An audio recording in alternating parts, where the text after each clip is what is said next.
Oh, yes. This is the Hardcore Marketing Show. I'm Casey Cheshire, your host for this epic journey. And today's show, sponsored by Cheshire Impact, on a mission to help people maximize their use of Pardot and Salesforce. CheshireImpact.com. Bam. And we're live. And this is going to be a good one. There's so much to talk about. Oh my gosh. So my guest today is amazing. She is a marketing technology leader, and she's an award-winning marketer, a storyteller, very authentic storyteller. We're going to get into storytelling. She also lives for the challenge of translating geek speak and weaving it into industry trends and stories. The CMO of NetNumber, Kim Gibbons. How are you? Hi, Casey. Thanks for having me on board. I'm very excited to speak to you today. Yes. Oh, now it's so cool. Such an honor. CMO, this is our marketing leadership series. So interviewing CMOs, top marketers, thought leaders, and just learning from you. So I'm excited. I got a whole notepad ready. My pen is ready. Now, I want to start out by asking you if there is some crazy marketing strategy out there or just some misconceptions that you want to smash a myth for us, like off the bat. Oh, I have got one that's near and dear to my heart. So as a marketing professional, technology is changing. There are new trends. Yeah. So I'm always attending marketing conferences as a way to learn what's new, what's fresh, what's out there, what should I be considering to incorporate into my program. Right. What's disappointing, though, is that every single conference puts up the big brands. So you've got the CMOs, the vice presidents of marketing, representing the companies that have, one, lots of money to spend, and two, lots and lots of resources to put towards the marketing effort. What I want to hear from are small companies like NetNumber, medium-sized companies that have, a marketing person, maybe two, because those are the folks who are really crushing it every day. They've got limited dollars to spend. They've got limited time and personnel to put against marketing, but they're making huge impact for their companies. Those are the folks that I want to hear most from. What a cool, you're right. You're so right. I think the big brands, you're like, ooh, I know that brand. Yes. So maybe there's a draw there. And I even think about, some of the Cheshire clients, we've got some really cool names, but sometimes it's that small, to your point, one woman marketer at a company is crushing and getting all of the things done and implementing that technology and learning new things. I want to learn from her, right? Yes. I get it. The big name is fun to hear about, but sometimes those stories aren't even as exciting. They don't even push the boundaries. Exactly. And it's hard to really understand how to apply some of the things that you're hearing from these big brands, because you simply don't have millions of dollars to spend in advertising. You don't have a team of 20 people kind of working on branding or working on the customer journey. If you're a one-person shop and you've got to prioritize where you're spending your $1 million plus, you've got some hard trade-offs decisions to make. Yeah. The drama gets real, the smaller you go. Yes, sure. Absolutely. And when you're a small company, you can't be afraid to ask for the discounts and what can you help me do within my limited marketing budget? And I think you've got to end up being much more creative when you try to go after a show and position your speaker. The shows are going to pick the large vendors as opposed to the smaller vendors, thinking that maybe the large vendors are going to be a bigger draw to their show or to their session. Right. So we've got to get creative in how we tell our story and how we position ourselves to really share with the market something that's going to be meaningful and interesting. Yeah, because how many times we've gotten to a show where it's like, oh, it's some big brand that you probably ate yesterday, you eat their chips. Exactly. And then you're like, oh, okay, that's just kind of like a sales pitch. But then it's those small breakout sessions where someone did some miraculous work. They walked on marketing automation water or something. Very true. Well, we were just at Mobile World Congress, which cool. is the largest mobile gathering, the largest gathering of the entire mobile industry. Yeah. So about 110,000 people all descend on Barcelona for a week. We did a session with one of our customers, and it was a tremendous session because it was real about what is it that the operators, the mobile operators, what are the challenges they're facing, and how do they choose a vendor, a small vendor, to work with, to achieve their goals, to innovate, and so on. And it was such a great session.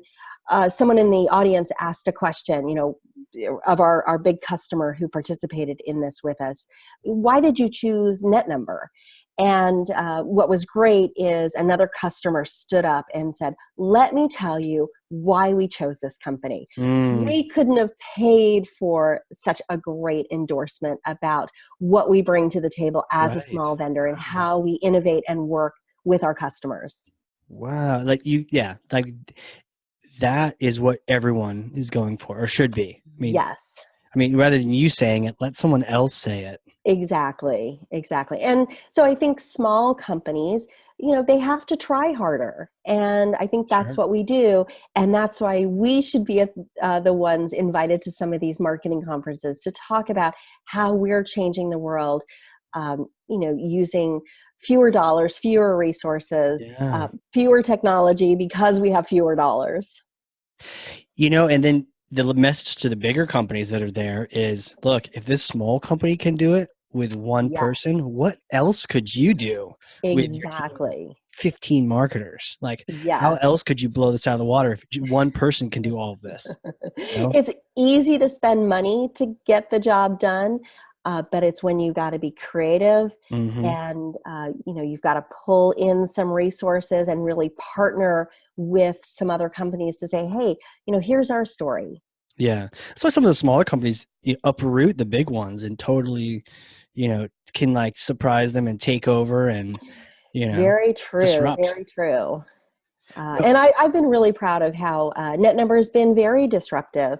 Cool. When I came on board 5.5 years ago, we'd been in business for, 13 years. Wow. But we were a small company doing something very important for the carriers, but very, very geeky. And that's where that translating geek speak comes into. Yes. And I went to Gartner, my account manager, and I said, I want us to be a Gartner cool vendor because we deserve it. We are totally changing the operator market. And it was funny, the account manager said, not going to happen. Most cool vendors have been in business 1, 2, maybe 3 years, maybe 5 years at the outset. You've been in this market too long. Sure enough, within a year, we were a Gartner cool vendor. Very proud of that.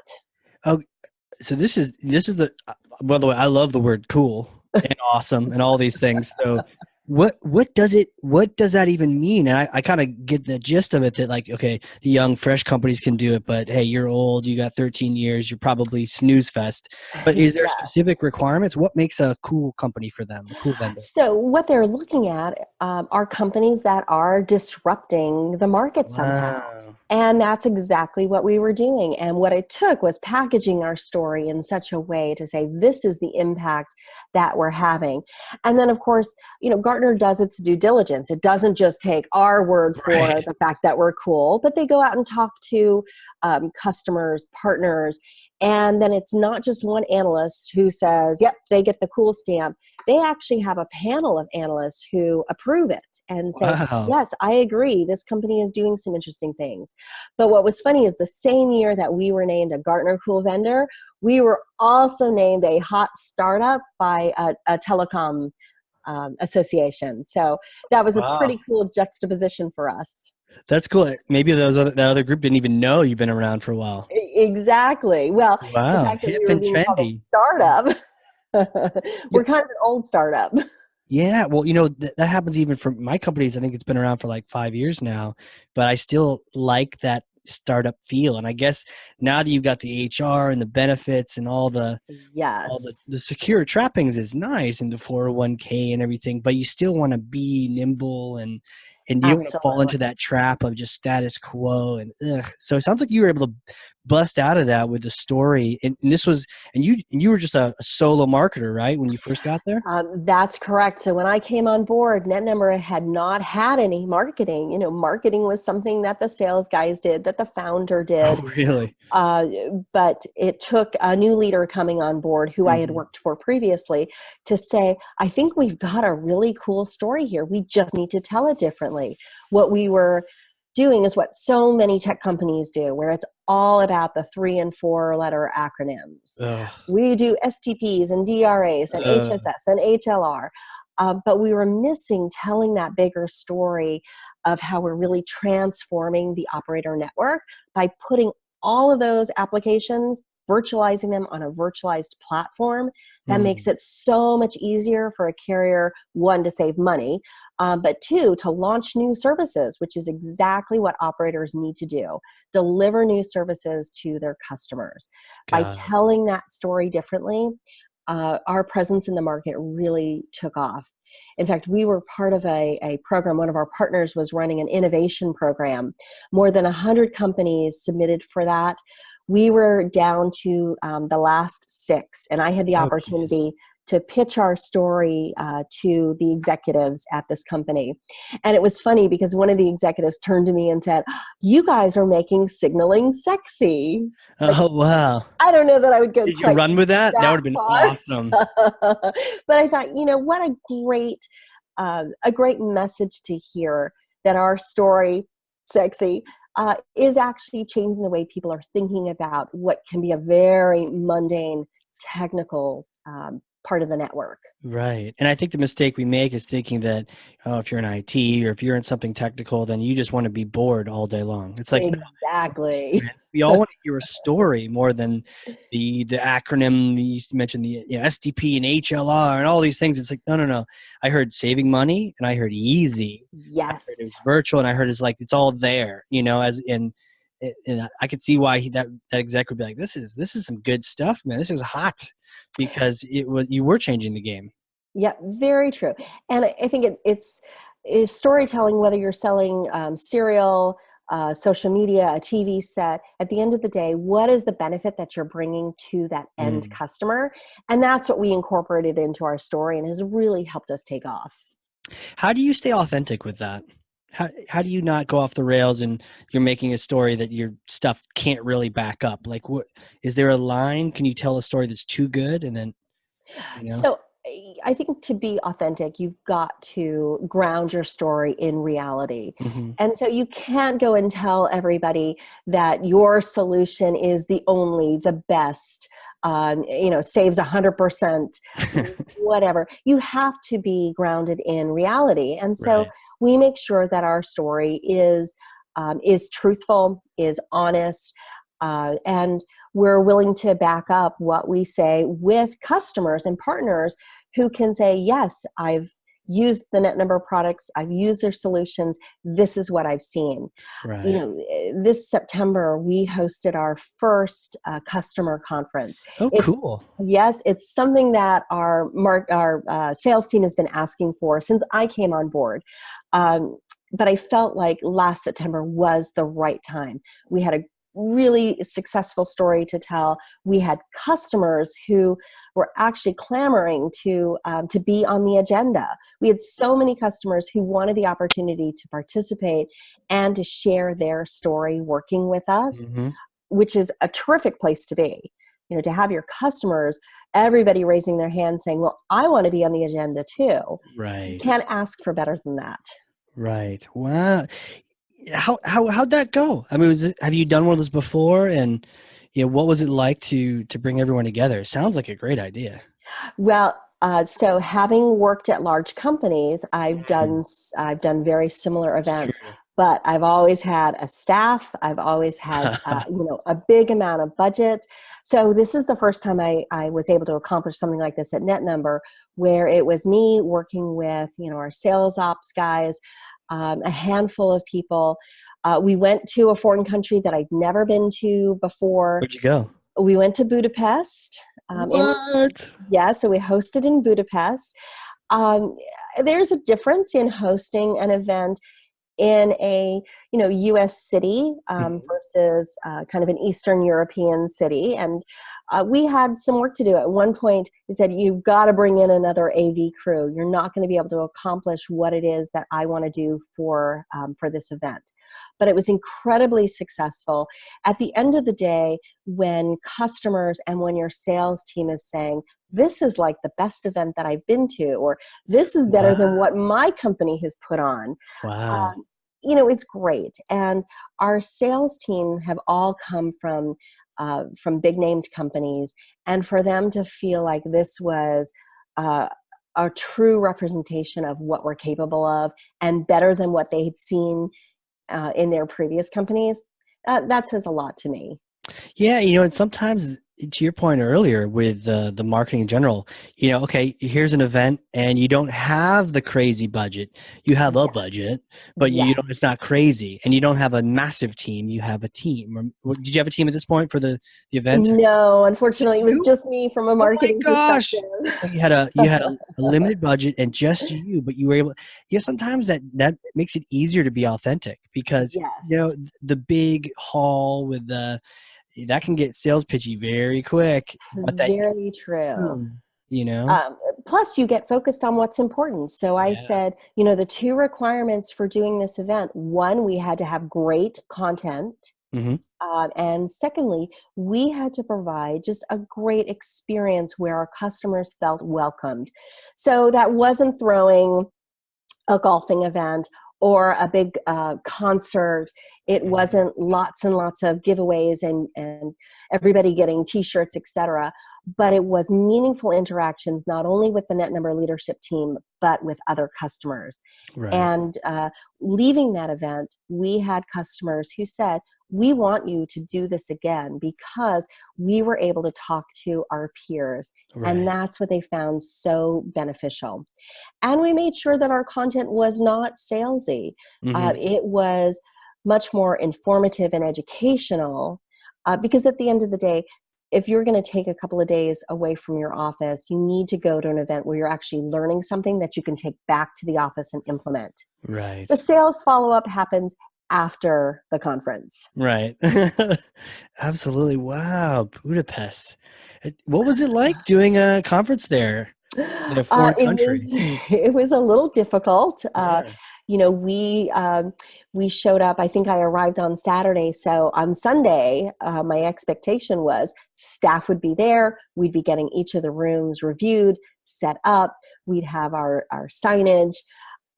They don't necessarily work that way. Oh no. Was it kind of like that different time where it's like we'll get there eventually? Yes, very much so. As we were going into our sessions, we're still printing out signs, and we had some folks who are getting a little crazy. It's like, I don't feel like we're ready. How do we know that we're ready? And I said, at the Right. end of the day, our customers, they don't know what every little detail was. That's We true. want them to walk in, feel that we're confident, that we're calm, that we're ready to go. And so that's what we showed them. And Wow. then, yeah, maybe the signs went up a few minutes late, but that's okay. Nobody needed to worry about that. Totally. It's such an important tip, and especially for, people listening. People do this all the time in presentations too, like, "Oh, I'm sorry Yes. for something," or The "Oh, don't mind me, typo. I'm shy," or Yes. there's a typo on this slide right here. Now everyone sees it, but Yes. they may not have Exactly. seen it. They didn't know. That's so true. And Yeah. in my career, I've worked with a number of executives. I've been a communications manager for executives at a number of big companies. And I always try to remind them, don't call out things on your slides because no one sees it except you, or no one needs to know that maybe there was supposed to be a slide inserted here or a Right. different graphic or something else. Stay on your content, stay focused. Don't call out the mistakes because chances are nobody ever sees them. Yeah. They're on their phones anyways. They're just, what? Exactly. This happens. Like, sometimes you lost the crowd. No one's paying attention, and not if I'm on the stage, of course, but someone else. And I've seen this where the person goes, "Oops, ooh, this." Everyone looks up. Now they have your attention. They Yes. want to know what's going on, what's different, what's so. Yeah, And they want to take a picture of the slide and then post it to social media. Look at that right. mistake. Look at that mistake. Otherwise, no one would be the wiser for sure. Exactly. Oh, that is so great. So that's Hungary, right? Yes. Culturally, so the times were different, but different money, different. I mean, any highlights from any takeaways? Some So, crazy dinner you had one night, or gorgeous city. We actually did have a crazy dinner. So at the end of the conference, I went out to dinner with our CEO, our chief revenue officer, and our chief operating officer, and the head of services. And we wow, went to a little local restaurant. We'd had such a busy week. We just needed a little downtime before we headed off. So we go to this restaurant that has very authentic food. On the menu is chicken balls and chicken combs, from the what? actually the rooster combs. Like the actual floppy thing. What is Yes. that? Skin? I have no idea, but it looked horrible. So of course So, the guys have to order that and they have yes. to taste it. And I'm the one saying, no, absolutely not. I'm not putting that in my mouth. So he took lots of pictures of the guys tasting very bizarre food. Oh my god. That is so crazy. What a cool experience that to be able to bounce out, get something real. Maybe it's a little Yes. quieter. You're not around customers anymore. You can kind of like just breathe a sigh of relief. You did the mission. The event was Yes. successful. Just relax. And then, of course, after every event, I have to do a post-mortem. So we may get 5 minutes of relaxation, but then we dive back in and say, okay, what Yeah. worked really well? What did we learn from this? What would we change going forward? Because that's how we make sure that the next conference is even better. Yeah, it's so important. I think sometimes politics and a lack of self-confidence can get in the way, but to be able to just look back honestly and say, well, what could we do better? Not feel the ownership of, oh, if anything went wrong, I failed. It's like, no, you pull off a miracle here. What could we improve on for next time? It takes a confident person to then, look back and then say, hey, what could we do? Absolutely. Well, as I said, we just finished up Mobile World Congress a Right. week ago now. And this morning I held a postmortem. So got all the sales guys, the business development folks, anyone who attended, and said, let's go through the conference. And even though Wow. everyone raved about our presence, we had a tremendous number of leads. We closed Mhm. some business deals. There's still things that we can improve, and that's what I'm looking for. What I reminded them is every time we have this postmortem, some of that feedback goes into the next year and improves the experience once again. Totally. That's cool, especially across boundaries and across department lines, just saying, let's all sit together and Yes. see how it went. How did it go? Was it productive? It wasn't like, it sounds like you have a good environment where people aren't like name calling and all this. It was like, hey, great event. Here's a positive. Here's something we could improve. Yes. So great event. I mean, first of all, this year's event was just another step up for us. And what I like to say is that NetNumber punches above our weight. Yeah, If you went to our stand, you would think that we were much larger than we are. And we incorporate video. We've got built-in conference rooms, but everything is done on a budget and within budget. how do you do that? To sort of jump in and interrupt you. How have you made yourself, look that next level and punch above the weight class on that limited budget?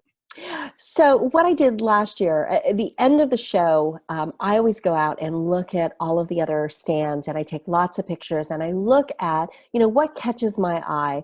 What I noticed last year was all the big stands had video incorporated into their stand. I've got a great relationship with our stand builder. I think it's important, particularly as a small company, you've got to choose vendors who you can work well with and Mhm. really view as a partner. And so this vendor, I went to them and said, you know what, I want to incorporate video. How do we do that? And they went off and they came back and said, this is what it would look like. This is what the cost would be. And I said, terrific. Let's do that. And then where do we need to consider maybe saving costs in other areas? So we incorporated video this year. It was So awesome. People would walk up to our stand and take pictures of the video. Really? And we had folks saying, oh my gosh, I want this in my stand next year. We were the model for other people's stands. I also saw last year one of these teeny tiny stands had a beer pull. And I thought, oh my gosh, that's what I want. Every Mobile World Congress in the afternoon, we do a reception where we bring out some wine and some beer and some food. And it just provides a nice casual atmosphere, but also encourages our customers and prospects to spend more time with us in the stand having discussions. So beer pull it was, and we got that installed. It looked awesome. And then our chief revenue officer said, oh my gosh, it would be so cool if that had a NetNumber logo on it. And I turned to the stand builder and I said, okay, let's do a logo on the beer pull, which we did. It was totally awesome. But when I look at comparing the cost to have the beer pull installed, to be able to serve that beer, it was actually less expensive than previous years where we've gone to the grocery store every day because we've run out of beer, had to buy lots and lots of beer, cart it into the stand, put it in the refrigerator. It ended up being a really cost-effective way to do this. Right. Huh. Now I'm fascinated. I started looking at pictures of your booth and I think I can catch glimpses of the beer pull in the back. I'll have to send you a picture. It was definitely. Yeah, it was a great addition to the stand. But what we saw this year, so again, 110,000 people all descending on Mobile World Congress, something like 2,500 vendors and exhibitors. Mm-hmm. So if you think about, we are competing with 2,500 other stands. Jeez. We actually had, by midday Tuesday, we had a record number of badge scans. We had more badge scans by Tuesday, so second day into the conference, than we had the entire week last Mobile World Congress, so 4 days. And what we did differently this year is we only scanned badges that were associated to meaningful conversations. So if someone came into the stand and grabbed a NetNumber pen or grabbed a chocolate or wanted to sell me a stand for next year, we didn't scan their badges. Wow. Only if it ended up being a meaningful conversation with a sales rep, a business development rep, if you watched our demo, etc. So tremendous difference in the quality of the leads that we were scanning. And we closed business during the conference, which was great. We had a customer come up and said, I want to sign a PO and I want to do a press release on site. Jeez. Which is great. So sat down with the customer in a conference room. Our sales executive signed the PO. I worked with them on the press release. The next morning we had it out over the wire service. What I loved is then one of our competitors came the next morning after the press release came out, wanted to talk to me and wanted to understand how in the world we got that done with the press release, because they'd been pursuing it for several months. Oh, geez. So I'm full of all these how questions.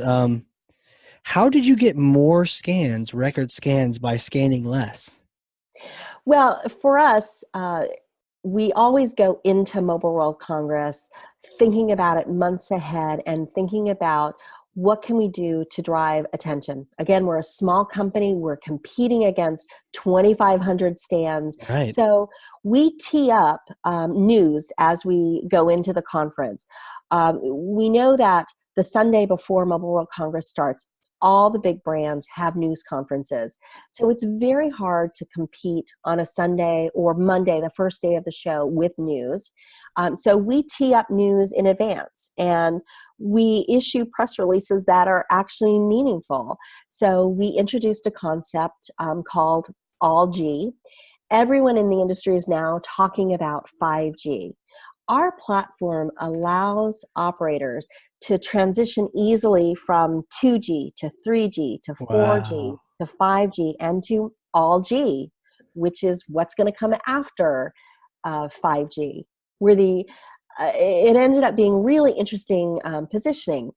We issued press releases on new solutions that we were demonstrating in the stand. Again, that drove people to come to our stand to check out the demos.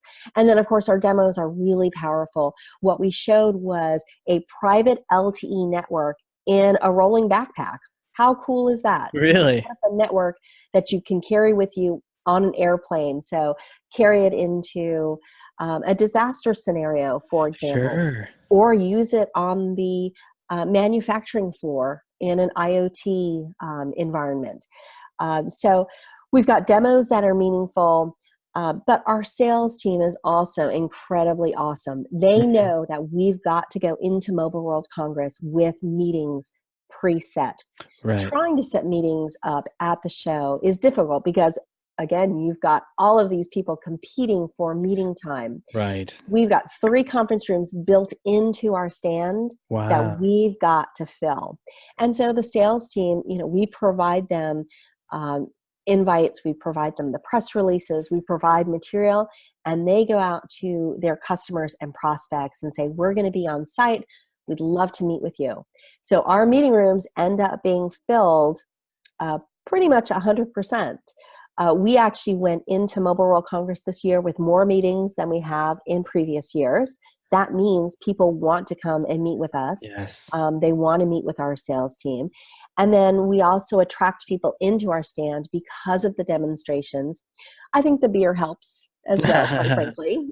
Yeah, we know the look they give too. They're walking by like, I don't want someone to talk to me, but then they out of the corner, they're like, is that a beard you're pulling right there? They kind of stop and they kind of back up a little bit and they kind of looking around like, do I have to talk? You're like, hey, come on over. Let me get you a cup over here. Exactly.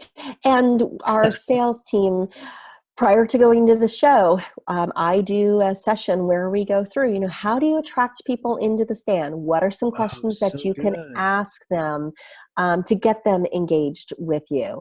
And 9 times out of 10, I think people do get engaged. They want to talk to the sales team and understand, what does this company NetNumber do? But if you don't, and you really just want a beer and a pen, that's okay too. We're not going to hound you. Now, are you going to scan them if they get a beer? Or it's not a meaningful conversation? No, it's got to be a meaningful conversation. Wow. See, yes. that's interesting. So because of that prep work, I'm sure that and all the press releases and all these things and the sales training, because of all of that, you had more people coming.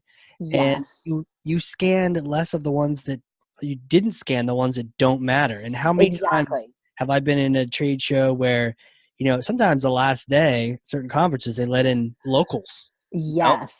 And they just want the swag. And then they're going to unsubscribe, spam.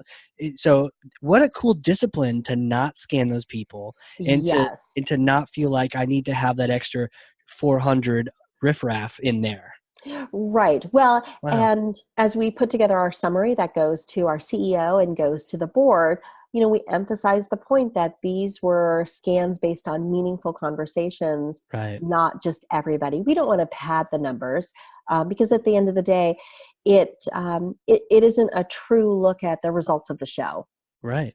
I love that. You don't have to be weird about the giveaway, but you also don't need to be weird about the scan. It's like, you want the beer? Great. Like, don't worry, I'm not going to scan you for just asking for sometimes I go after the stuffed animals, right? You get the 2 young kids at home. You're like, and the stuffed animals are just too good. So you're like, oh, baby unicorns, got to get these. So I'm like, hey, can you, here, scan me. I'm going to unsubscribe anyways. And and I don't even know what not a meaningful conversation. And so here, have a unicorn or whatever, but in a beer, we're not going to scan you. We're not going to bother you.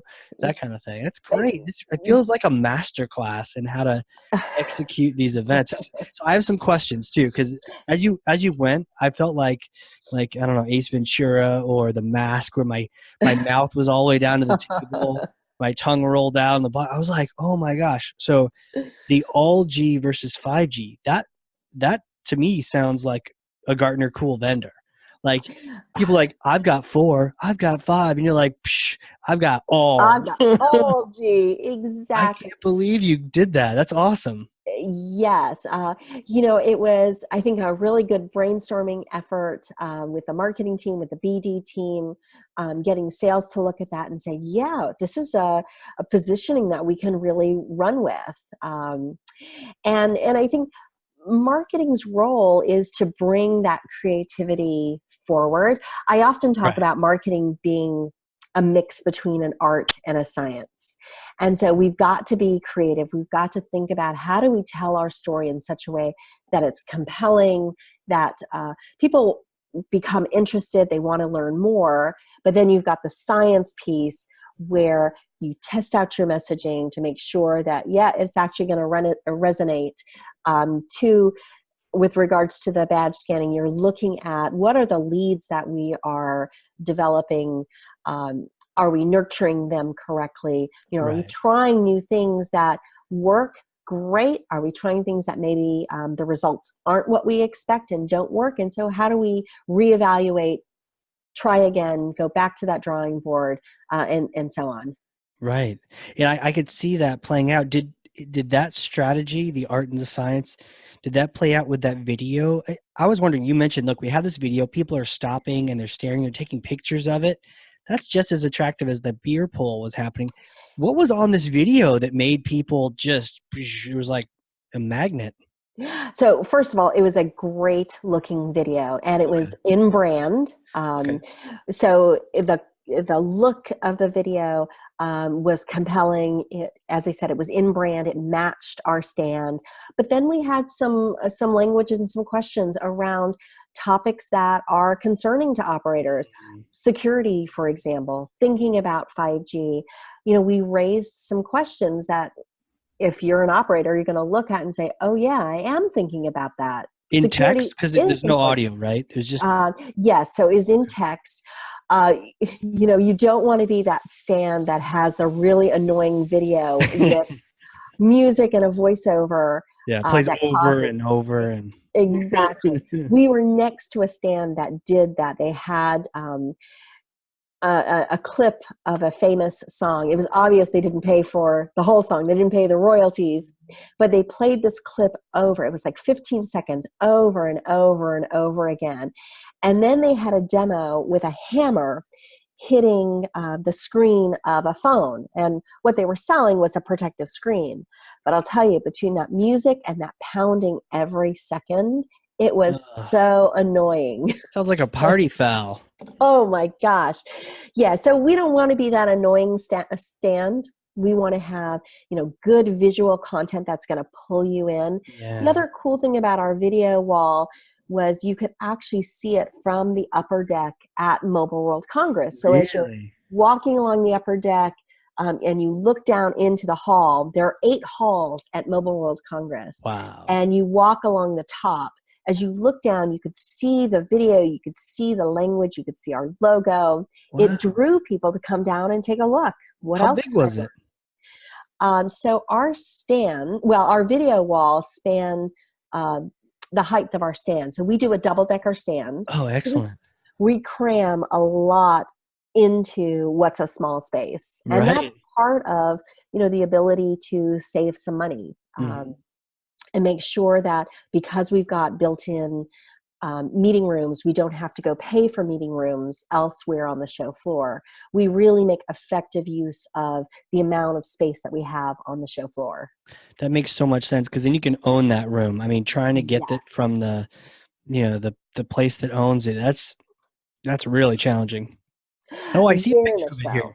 Little double decker. Like Isn't that cool? how cool is that? Meeting rooms upstairs? We have 2 Man. meeting rooms upstairs and we have a meeting room downstairs. And last year, what we noticed was a number of our customers were coming, not 1 or 2 people, but 10, 12, 14 people. And our meeting rooms couldn't accommodate that. So the Uh, feedback from the sales team in last year's postmortem was, we need a bigger conference room. So this year, we actually built a large conference room that could seat up to 14 very comfortably. It felt like going into a boardroom. It was just gorgeous. wow. Yeah, I see almost like blue windows or whatnot and Yes, lights. And so yes, people downstairs could see the silhouettes of bodies it, having meetings upstairs and that exactly. social effect of, hey, this is I- absolutely punches above weight. I don't know what weight class to put you in at that, but looking at that kind of a booth, that's really cool. And so, Thank you. and you were able to work with a vendor to customize and make this look good, but also not just blow your budget away. Sounds Exactly. And, like. I'm a big believer in doing some of that pre-work. You can't go to a vendor and say, create me a stand.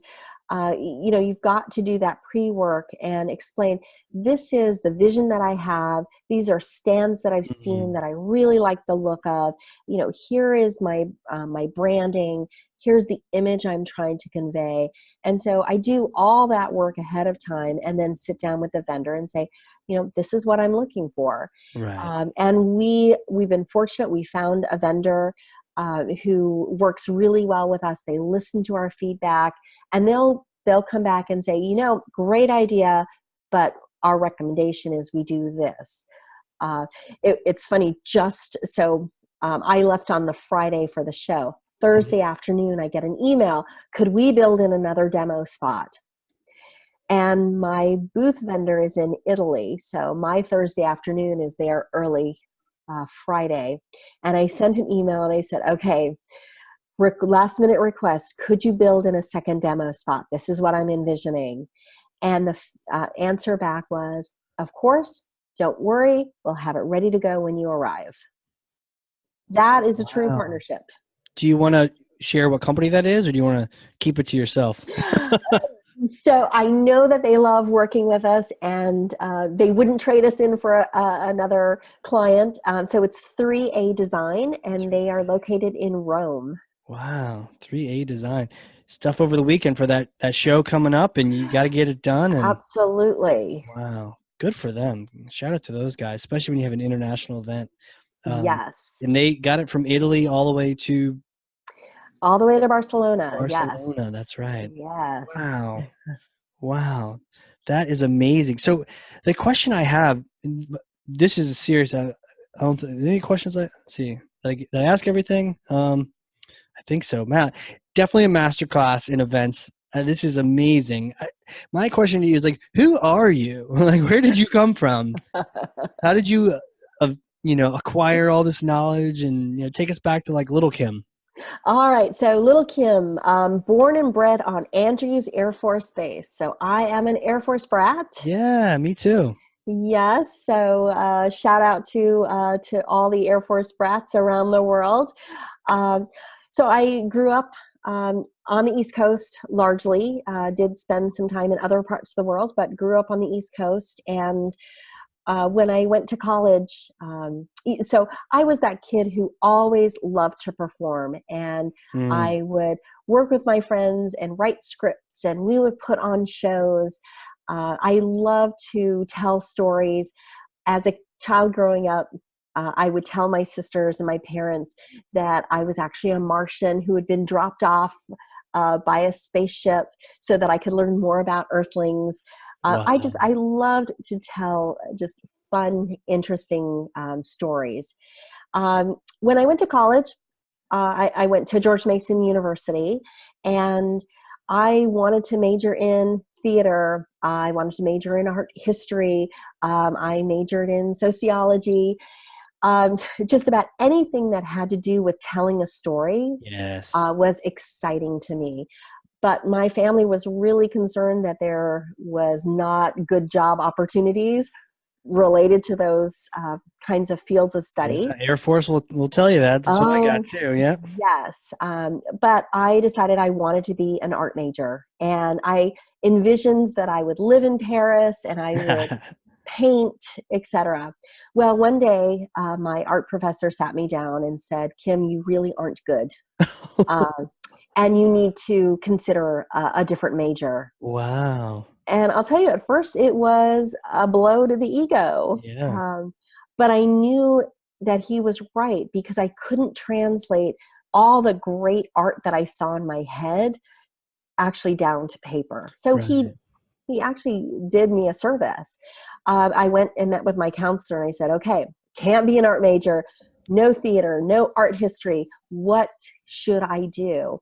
And when we looked at the classes I'd taken, what stood out, what I was really good at, were the communications and marketing classes. Yeah. And it's funny because I thought, yes, I'm good at that, but is there a job? Right. So I decided to get a degree in communications because it brought together the public relations piece, the speech writing piece, etc. But I married that with a degree in organizational psychology because I was also interested in understanding what makes people make the decisions they do in business. How do you best organize a team, and so on. Wow. I had envisioned I was going to be the next Oprah Winfrey. Nice. I graduated. I had an opportunity to do an internship at a TV station in Washington, D.C. Sat down with my mentor and he said, this is great, but you're not going to make any money for a really long time. And while you may have an internship here in D.C., you're going to end up having to work in teeny tiny towns across the U.S. Yeah. And I thought, okay, that's probably not what I want to do. And it turns out my sister had heard about a job at a systems integrator. Systems integrators do large projects for government. Okay. And they were looking for someone to come in and actually work in their technology division and write content, be a marketing person. Oh, cool. And I thought, this is ideal. I understood government because of being an Air Force brat. Yeah. I got the opportunity to write and to look at really cool technology. And so my career took off from that. I spent some time at the systems integrator. And one of the projects I was working on were proposals for government projects. And I kept seeing this word Intel pop up. I kept thinking, what in the world does Intel do? Because they're all over these RFPs. Right. And I met somebody who introduced me to somebody else who worked at Intel. And I sent my resume. I was living in Virginia. I sent my resume to California. And I said, I want to come and interview at Intel. And at first I was told, no. We wouldn't hire anyone outside of California. We wouldn't move you here.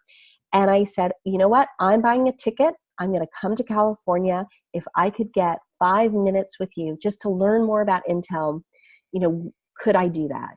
And she said yes. And I came in and I met with a woman who was leading up a new group at Intel that was actually providing communications to the executive team. Yep. So the CEO at the time was Andy Grove. Before I left Intel, before I left California, I actually had a job offer. And 2 weeks later, I moved out to work at Intel. I was the first communications manager hired. And I got to work, I got to work with Andy. I worked with Gordon Moore. I held the napkin in my hand that Gordon drew Moore's Law on. No way. Yes, I worked with Dennis Carter, who created the Intel Inside campaign. It was such a tremendous learning environment. And what I learned was you've got to work hard. Yeah. But I also had an opportunity at one point during my tenure, I was going to go get my MBA.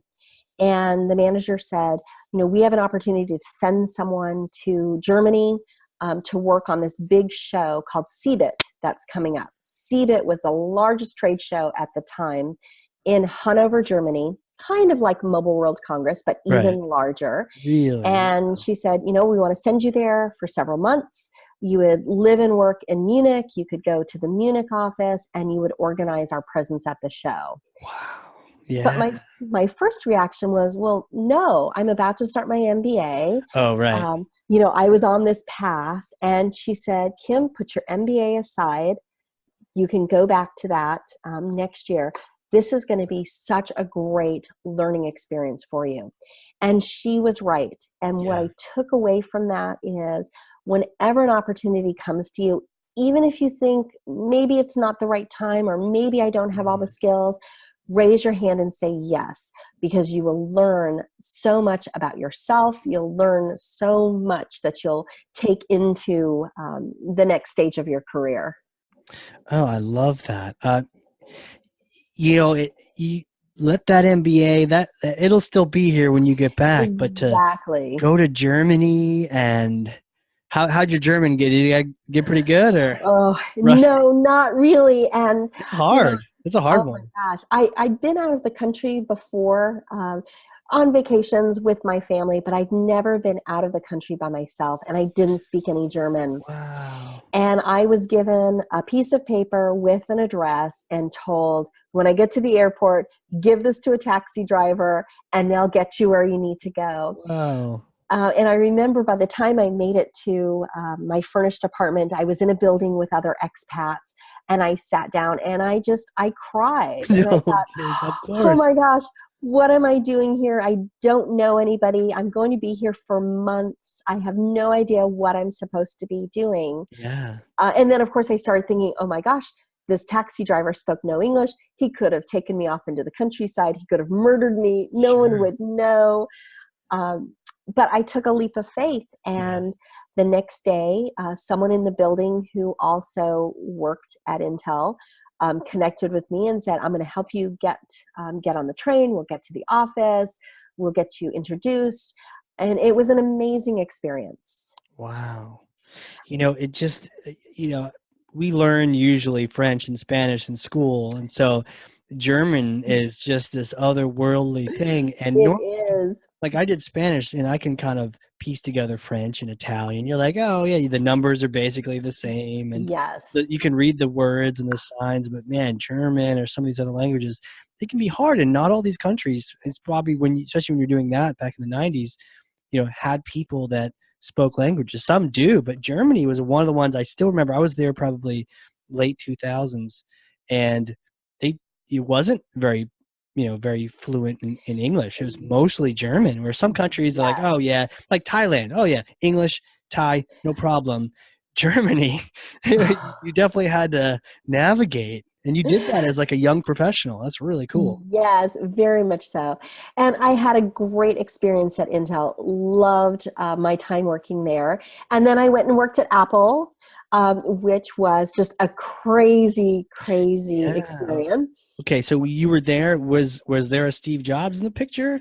Was he booted out at that point, or was he back in? So Jobs was out at the point, but he was coming back. So we had a Really? different CEO. And unfortunately, this was a CEO who was not very well liked. And I Okay. remember, so I was running public relations for Apple Americas, which was the sales organization. Wow. And we were hosting an event for our CEO in our office. And the office was largely sales representatives. Okay. This is the first time I'd been in an environment where sales was actually booing the CEO. And Was like a unfortunately, presentation, and they were booing him, or he was doing a presentation, and they're but booing? Oh my gosh! it was the wrong message. He came in and he talked about, oh, I've just flown in on my private jet, Oh, geez. um, and painting this picture about how great his life was, where the sales reps were concerned that Apple was going out of business. We were fielding calls from the press, from mom and pop shops, from big stores that were saying, we've heard that Apple's gone out of business. Apple's closed Oh, its geez. doors. And of course, that wasn't true. And Right. then we were hearing rumors that Jobs was coming back. And sure Ooh. enough, that's exactly what was happening. Um, but at the time, I decided to leave Apple. I'd been there for a short period of time. Right. Did you ever But see him? Like, I did. yeah. I did. Yeah, happened to be in a meeting, and Do it you was a hold any very napkins that have like a design of the iPhone on it or anything? no, and it was a very difficult meeting. Sure. Oh, Um, I imagine. but going back to your question around authenticity, Yeah. at the time, I truly didn't believe that Apple was going to survive. Sure. And how can you tell that story and try to convince the sales organization, the media, if you don't believe it. And I felt like I couldn't be authentic. So I looked at my career and I said, I've worked at some big brands, but the piece that I'm missing is being on the agency side. Right. And I'd managed agencies before, but it's very different being on the inside of an agency. And so I went and did stints at a large global agency and also at a small agency. I learned a tremendous amount. That's really tough work. Proud of the work that I did, built a nice portfolio of clients. But then Cisco started calling, and I knew I wanted to go back into the corporate world. And I decided to go work at Cisco. I spent 14 years at Cisco, loved being there, had a variety of roles in PR, in marketing, in analyst relations, communications, internal communications. Yeah, that's a long time. Yeah, great experience. But Cisco at the time, it felt like every job, every division was a new company for me. Oh, yeah. And so I learned a lot. I contributed. And one of the executives that I worked for retired from Cisco, had been on the board of NetNumber. They asked him to become the CEO, and he called and said, Kim, I want you to come over and be the chief marketing officer. Wow. And at first I said, no, I really liked the role that I had at Cisco. I had a great team. I had a team of 21. We were spread around the globe. Teams, right? You had the real team there. Yeah, it was a great team. We were doing tremendous work for the chief development officer. But my husband said to me, Kim, your path, you wanted to be a chief marketing officer. Yeah. This is your role. This is your opportunity. And the thing is, you loved working with this executive. You trust him. You should go do this. And I had said to the executive, when I told him I wasn't interested, I said, but I will find you someone. And he said, no, you're the person that we need. We need someone who understands technology, who can tell a story, who can create a story for us. Right. And so a few weeks later, I quit my job at Cisco and came over to NetNumber, and it's been an amazing 5.5 years. Wow, time flies. And yes, it sounds like you're super glad you did. You took the leap. Yeah. Yes. It's been one of those things where I can come in and use the skills that I have, but also develop new skills. I think as a marketing professional, I view myself as a T marketer. I think to get ahead, you have to be a T marketer. And what that means is, you've got some really in-depth knowledge around a couple of areas. So kind of that bottom of the T.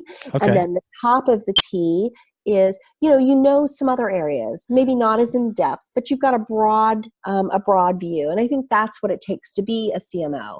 So when I think about where I've got skills that are in depth, it's in the public relations piece, the analyst relations piece, the messaging, the storytelling, events management. Yes. And I've had an opportunity to work and learn more about things like social media and SEO and so on. Wow. And then as I've built my team, I've looked for marketing professionals who actually bring some of that depth of experience that I don't have. So they're able to actually, I think, create a stronger team, because we're not a cookie cutter of Kim, but we actually bring in new, fresh skills that maybe I don't know as well. Wow. What do you look for? Experienced CMO, marketing leader. What are some of the things you're looking for? So first of all, it's the experience. So have you been a marketing professional? Do you understand how to do marketing for a technology company? And I've seen, as I was hiring, some great resumes of folks who were in other industries, but the technology industry, particularly what we do, is pretty complex. Indeed. And I don't have the time, unfortunately, to have someone spend a year trying to get up to speed. So I need people who understand the telecom market. And I hired two great folks who came out of telecom. And so they really understand the challenges our customers are facing. They understand other solutions in the market, and they know how to position us correctly. So I'm looking for that understanding of the marketplace, that experience in marketing. And again, I'm looking for people who maybe bring different skills than I do. Someone I hired has been a digital marketer. And so he's the guy who created all the videos for Mobile World Congress. And he's got, Wow. that great skill set. The other person that I brought on board has a different skill set, has really been kind of in some product marketing roles, knows how to help get a product produced. When you're a marketing professional at a small company, you're kind of the jack of all trades at times. And then they bring some things that are very familiar to me in terms of being able to talk to the press and the analyst community, managing events and things like that. So I'm looking for, again, that industry knowledge, that marketing experience. But I'm also looking for folks who are hungry to learn. The industry is continuing to change. Marketing is changing. New technologies are always coming out. The industry itself is changing. And so we've got to be hungry to continue to learn. And as a CMO, I'm still learning. I just finished a class on SEO that I took online. I've taken another class on really understanding Google Analytics and advertising platforms.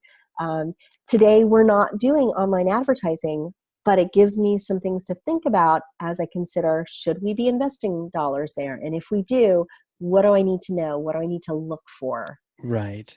Do you recommend the classes you took, or what sources do you usually learn from? So I took a number of online courses from, I think it was called Stack Skills or something like that. Cool. But they've got a variety of marketing types of courses given by professionals. I think the Google Analytics class was led by an agency, and their kind of number one job is to help people with digital advertising. And what's great about it being an online class is I can take it, I can do a couple hours, then I can do my work, and then I can come back to it as I need to. Right. Take lots and lots of notes, furiously taking notes, so that I can look back and say, oh yeah, maybe I should think about some digital advertising. And here are the 3 key things to remember about that. It's so true. And I think it's a good view into, for everyone else out there listening, is that no matter what level you're at, to have that beginner mindset, or at least to be trying to learn. And sometimes you can get too much knowledge and you think, oh, I know everything, but Yes. That's a trap, and so you really need to just stay hungry to, what could I learn from this situation? That kind of thing. Exactly. And even though I consider myself kind of an expert in I do. management, thank you. I still go back and I read articles about events management, because sometimes there are things that maybe you didn't learn in the early days or weren't applicable to the early days, so they're not part of your planning process. But I like to go back and say, okay, yeah, I am doing these things, or maybe I should consider adding this to my portfolio of skills. Right. Yeah, no, absolutely. Always adding ammo or new tools and new approaches, for sure. Yes.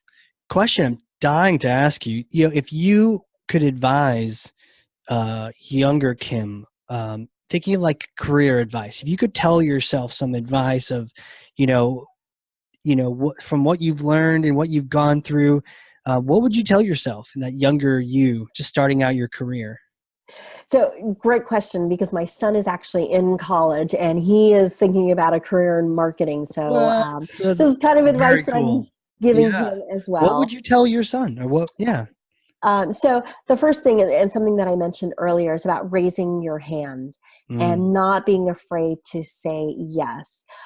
So what I have found throughout my career is by raising your hand and being willing to take on projects, one, you get to show off what you can do, Yes. sometimes to someone who may not be your manager today, but maybe your manager down the road. Yeah. Secondly, you get to develop new skills. One of the projects that I worked on at Intel, if anyone remembers, we had this floating point divide issue flaw in an Intel chip. And I raised my hand and I said, I want to be part of the PR team working Wow. on that, because that gave me an opportunity to learn about crisis communication, Sure. which then I took into my Apple days, which I took into my Cisco days. And now if somebody asks me, do you know how to do crisis communications? Absolutely. Wow. But it was because I raised my hand and said, hey, I want to try that. So I think it's important to say yes, and it's important to raise your hand, even if you feel like I don't have all the skills or I don't have all the knowledge. Secondly, it's important to always keep learning. And, you're never going to know everything, but you have to take it upon yourself to think about your career, where you want to go, and what you need to learn to get there. As I said, I'd never worked on the agency side. I think today, if I hired an agency, I would manage that agency so much better Mm-hmm. than I did when I had agencies working for me Right. at Intel and Apple and Cisco. So important to always keep learning and to keep that mindset. The third point is something that's near and dear to my heart. I believe in the golden rule. Mm. I believe you treat people the way that you want to be treated. And so in a big company, you're going to have layers and layers of management. You may have to go through an administrative assistant before you can get time with that executive. You better believe that by treating everyone with respect that you meet, that's going to come back to you. And you're going to get the access that you want. You're going to have folks who are willing to help you in your career, and so on. And then lastly, I think it's really important that you pay it forward. And you may not know a lot today, but if somebody comes to you and asks for your help, even though if it doesn't feel like it's your job, roll up your sleeves and help. Because Right. you never know when you may need that person to help you. In a couple of weeks, I get the opportunity to be on a panel around women in telecom. Mm. And it's a panel that really interests me because it's about how can, first of all, women help each other in advancing their careers, but Yes. also how can men help women in advancing their careers. Right. I think it's a great way to share kind of what I've learned, but to reinforce even to myself that helping others advance their careers is really important. I got my first step because my sister opened the door for me, and I want to do that as I go forward as well. That is amazing. And I can see that, hearing your story, that golden rule and the paying it forward, I've heard that throughout. You had such good advice from the teacher who told you it's not this direction, it's that direction, Yes. to the MBA will be here when you get back, to Yes. go for it, take a leap for that company. You've had people that have cared about you and advised you correctly, wisely. Very true. Yeah. And I feel really blessed in my career. I've had amazing opportunities. I've been to rocket launches at Cape Canaveral. I've been invited Now we're into talking. the embassy, the Norwegian embassy in Washington, D.C. I've had the opportunity to work with just some amazing people. Wow. But I always look back and say, it's because someone helped me, and now my opportunity is to help other people as well. Absolutely. Amazing advice. Last question I have, you mentioned the performing thing. I can relate on that. Do you find a way? How do you practice your craft? Do you do any plays or any performance? Maybe podcast in your future? Maybe podcast in my future. I don't do a lot of performing, but there are some ways that I de-stress. So, Yeah. a chief marketing officer role is, it's a lot of work. It's complex.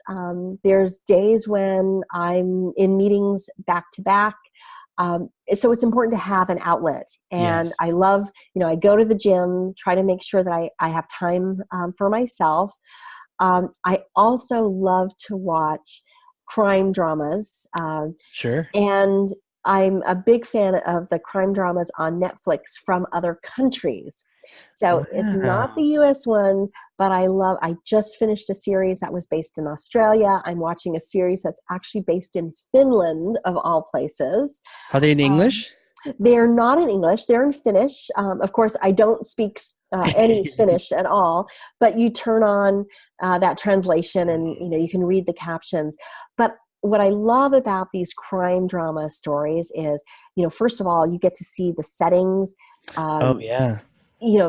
Watching the story unfold and the way that different countries tell their crime stories, what kinds of crimes happen, what's the balance between the male characters and the female characters? Interesting. What do people wear? What kinds of jobs do they have?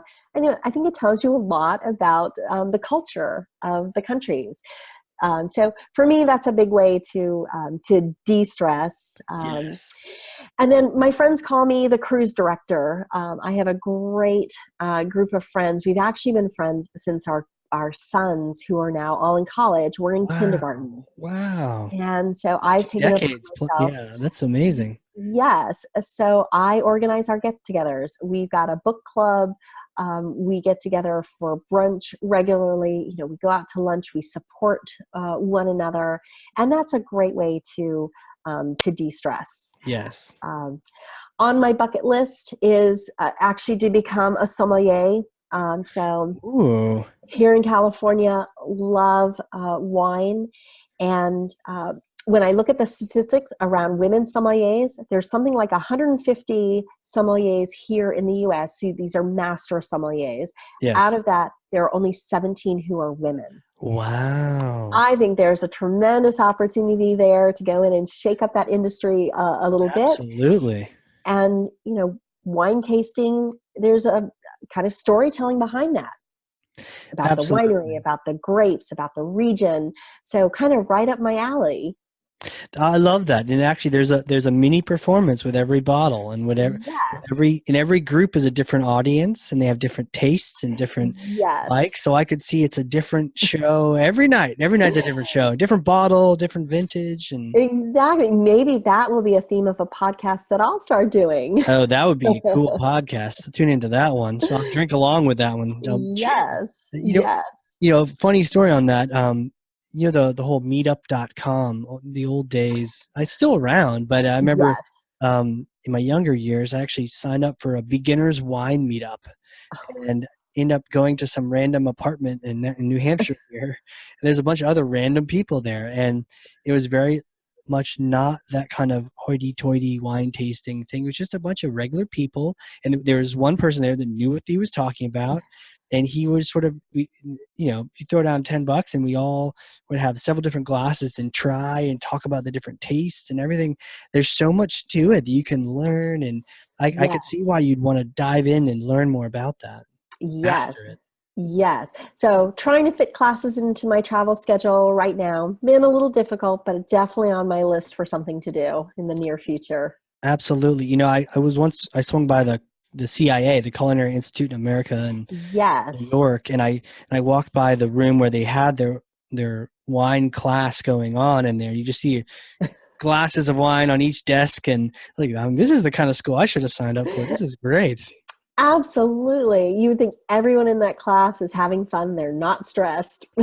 Right. Right. You never know though. Like, oh, did I taste fruit, or was that cinnamon? Exactly. Oh All my gosh. blurs after 9 glasses. Exactly. What kind of wine was that? Right. Oh no, is that a Malbec or a Shiraz? Like, oh no. Well, this has been awesome. I don't know if you looked at the clock, but just like a time warp. We just get into Oh my gosh. stories and we have so much fun. Could you throw out some links? How can people connect with you, the LinkedIns, the Twitters, and also, learn more about your company, where you're at, and just maybe some of the different URLs. Great. So definitely come and visit the NetNumber website, and we are at www.netnumber.com. We are on Facebook, so you can search for NetNumber. We are on LinkedIn. You can search for NetNumber. And of course, we are on Twitter at NetNumber. And then if you want to connect with me, I'm also on LinkedIn. So just look for Kim Gibbons, CMO at NetNumber. Should be able to find me. Awesome. My Twitter handle is at Kim_Gibbons. Okay. If you're going to be at Big 5G conference, come and listen to the panel on women in telecom. Ooh, I think it'll be a really exciting, and not just for women in telecom, but kind of women in business in general. You're definitely a mover and a shaker. I could see why you instantly got your company into the cool group, the cool classification. Thank you. This has been awesome. A masterclass in events and authenticity and, career tips. We'll definitely want, to get this information out to people. And I think the people that listen to this, if you learned something, and I know you did, because I have literally like full pages of notes over here. Like I'm running out of room on my paper. So share this with someone, if you learn something, and get this information into their hands, whether it's around the career or the events, and definitely connect with Kim. And Kim, thank you so much. This has been awesome. It's been so much fun to learn. Thanks for having me. This has been so much fun. Absolutely. And for everyone else out there, this has been the Hardcore Marketing Show. We will catch you all next time.